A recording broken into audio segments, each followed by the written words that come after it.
Shalom, saya Cecilia Basain Batonis. Tujuan saya buat video ini untuk memenuhi tugas ujian tengah semester mata kuliah Pak Masyarakat Majemuk. Di sini saya akan mereview setiap materi yang sudah saya dapat dan pelajari selama mengikuti kuliah Pak Masyarakat Majemuk. Baik, yang pertama saya akan menjelaskan arti dari masyarakat Majemuk. Masyarakat Majemuk adalah masyarakat yang terdiri atas kelompok-kelompok yang hidup bersama dalam suatu wilayah, namun terpisah menurut garis budaya masing-masing. Di sini mereka hidup bersama, tapi mereka memiliki perbedaan dalam hal yaitu budaya, dan budaya ini berkaitan dengan ras, suku, agama, dan bahasa. Dan budaya ini termasuk salah satu dari kemejemukan. Kemejemukan terdiri atas dua, yaitu berdasarkan budaya dan sosial. Dan budaya itu berkaitan, seperti sudah saya jelaskan, itu berkaitan dengan ras, suku, etnik, agama, dan bahasa. Sedangkan sosial itu berkaitan dengan kelas, status, dan lembaga. Dan berikutnya adalah istilah masyarakat Majemuk pertama kali ditemukan oleh Furtwinfal pada tahun 1967. Dan masyarakat Majemuk ini dia memiliki ciri-ciri, yaitu ciri-cirinya itu yang pertama adalah terjadinya segmentasi atau pembagian suku sosial. Yang kedua, kurang mengembangkan kesepakatan di antara kelompok karena mereka masing-masing memiliki perbedaan dari segi budaya dan segi sosial. Yang berikut adanya dominasi politik. Dalam masyarakat Majemuk adanya etika sosial, yaitu etika sosial ini ia berkaitan dengan kewajiban manusia sebagai makhluk sosial. Dia aturan-aturan dalam masyarakat, dan di situ adanya individu dan masyarakat. Individu berarti seseorang, sedangkan masyarakat berarti kelompok. Jadi di sini individu dan masyarakat ini saling bertanggung jawab terhadap alam dan juga alam sekitarnya. Dan di situ ada dimensi sosialitas. Di sini adanya keterlibatan atau ketergantungan antara individu yang satu dan yang lain, dan juga adalah toleransi sosial. Di sini adanya sebuah etika yang mengatur sehingga para penduduk atau masyarakatnya itu bisa saling hidup berdampingan satu sama lain. Dan berikutnya itu agama dan etika sosial. Di sini ini berkaitan dengan akhlak dan moralitas yang harus dimiliki oleh manusia. Baik, selanjutnya ada seorang penulis buku yang bernama Persiwi Suparlan.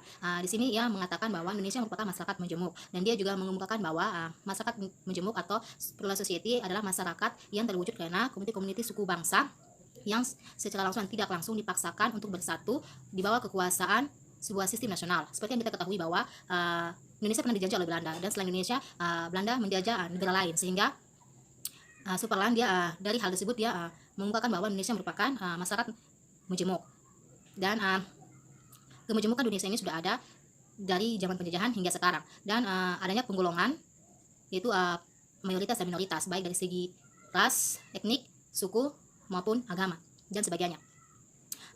Faktor-faktor yang menyebabkan pluralitas atau kemejemukan masyarakat Indonesia itu pertama karena keadaan geografis, yang kedua karena masyarakat tinggal di daerah yang terpisah-terpisah sehingga melahirkan atau menimbulkan budaya baru. Yang ketiga, Indonesia terletak di antara dua samudra, itu Samudra Indonesia dan Samudra Pasifik, sehingga memungkinkan perdagangan laut di mana bangsa-bangsa asing datang ke Indonesia sehingga mereka menyebarkan agama dan sebagainya. Yang berikutnya perbedaan iklim. Baik, masalah yang terjadi dalam masyarakat Majemuk. Seperti saya katakan bahwa Indonesia sudah ada kemejemukan ketika zaman penjajahan hingga sekarang ada penggolongan antara yang mayoritas dan minoritas, sehingga dari penggolongan tersebut mayoritas dan minoritas tersebut seringkali menimbulkan konflik atau masalah pada masyarakat, dan sekali masalah yang terjadi dalam masyarakat itu berhubungan dengan agama. Di sini saya akan menjelaskan tiga masalah agama yang terjadi di tiga wilayah di Indonesia, yaitu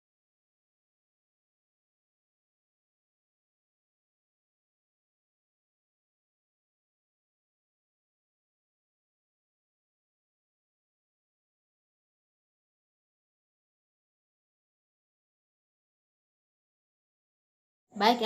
Pertama saya akan menjelaskan tentang masalah agama yang terjadi di Ambon.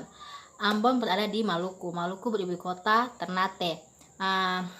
Seperti yang kita ketahui bahwa Maluku ini gudang rempah-rempah, sehingga dari dahulu bangsa lokal dan bangsa-bangsa lain datang ke Indonesia untuk membeli rempah-rempah, sehingga membuat penduduk Maluku mayoritasnya itu beragama Kristen. Di sini saya akan menjelaskan 5 fase terjadinya konflik atau masalah di Ambon. Fase pertama terjadi pada tanggal 19 Januari 1999, di mana terjadi perkelahian antara pemuda dari Batu Merah dan dari Merdeka. Di sini pemuda Kristen merupakan seorang sopir angkot, sedangkan pemuda Islam merupakan seorang preman. Dia memalak ini pemuda Kristen yang merupakan sopir angkot, sehingga terjadinya perselisihan, dan perselisihan dari kedua orang tersebut berunjuk pada perselisihan agama, sehingga banyak terjadi kebakaran dari rumah ibadat dari kedua belah pihak, baik dari Islam maupun Kristen, di mana gereja dan masjid dibakar oleh masing-masing kubu. Fase yang kedua yaitu pada bulan Juli hingga bulan Desember, di situ terjadi kerusuhan di perumahan Poka.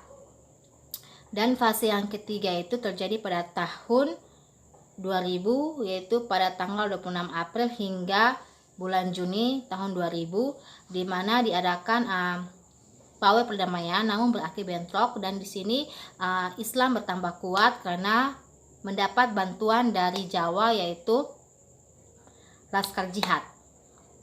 Fase yang keempat itu dari pada tanggal 27 Juni tahun 2000 hingga Februari, di mana status darurat sipil. Baik, fase yang kelima terjadi pada tanggal 12 Februari tahun 2002, di mana ditandatangani perjanjian Melino II, sehingga dibubarkan Laskar Jihad dan pernikahan kembali pasukan ke Maluku. Ada 11 isi yang tertera dalam perjanjian Melino II. Di sini saya akan menyebutkan beberapa isi dari perjanjian Melino II. Yang pertama yaitu mengakhiri semua konflik atau perselisihan. Yang kedua, menegakkan supremasi hukum secara adil dan tidak memihak. Dan yang ketiga, menolak semua gerakan atau segala bentuk gerakan separatis. Dan yang berikutnya yaitu semua orang berhak tinggal di Maluku namun memperhatikan budaya setempat. Dan adanya perjanjian Melino kedua itu tidak membuat masyarakat atau kubu yang sedang bentrok itu berdamai, tapi mereka kembali bentrok. Dan faktor-faktor yang mempengaruhi sehingga perjanjian dilakukan itu gagal, yaitu pertama karena keadaan pasca bentrok atau kerusuhan konflik tersebut tidak mendukung atau tidak kondusif. Yang berikut, pihak polisi dan tentara membiarkan konflik itu terjadi berlangsung. Dan yang berikut, kurangnya komunikasi antara kedua belah pihak dan pihak mediator. Namun pada akhirnya ada timbul kesadaran dari masyarakat di Maluku bahwa kerukunan itu sangat penting dan sangat dibutuhkan bagi setiap orang hingga mereka bisa hidup damai. Dan pada akhirnya adanya perdamaian antara kedua belah pihak.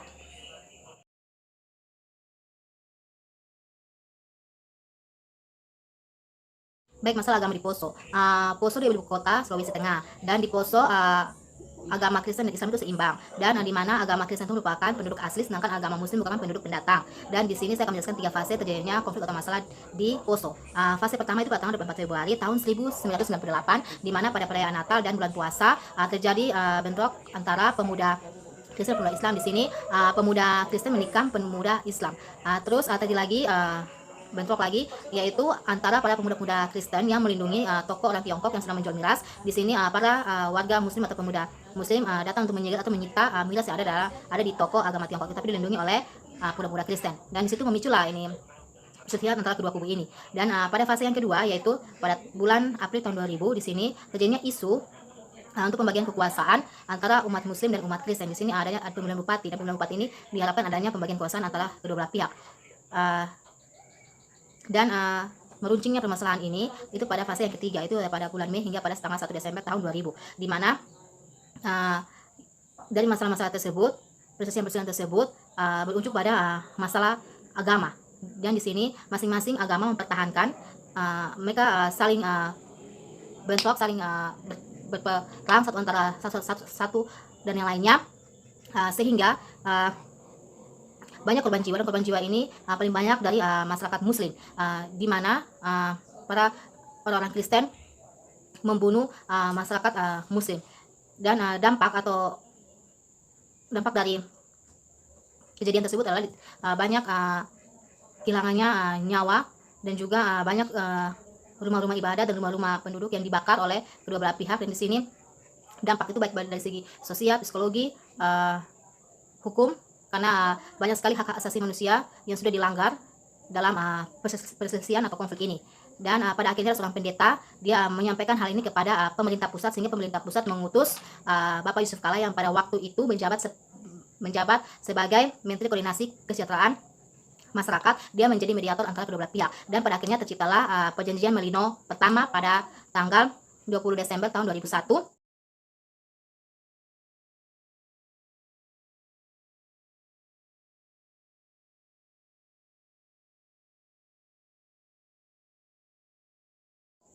Dan dalam isi perjanjian itu ada 10 isi, dan sini saya akan menyebutkan beberapa isi dari perjanjian Melino 1.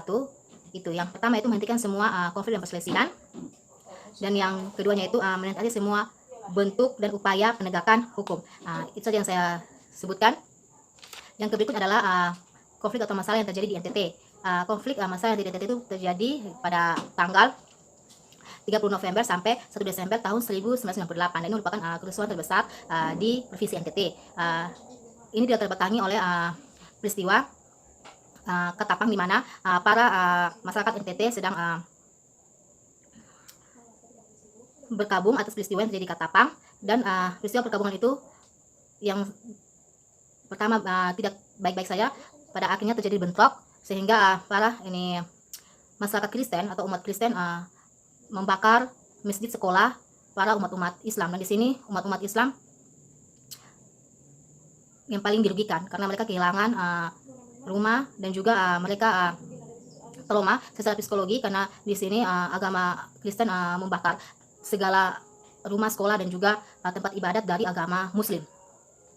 Dan pada akhirnya para pemerintah beserta para pemimpin agama bersama untuk supaya adanya perdamaian antara kedua belah pihak.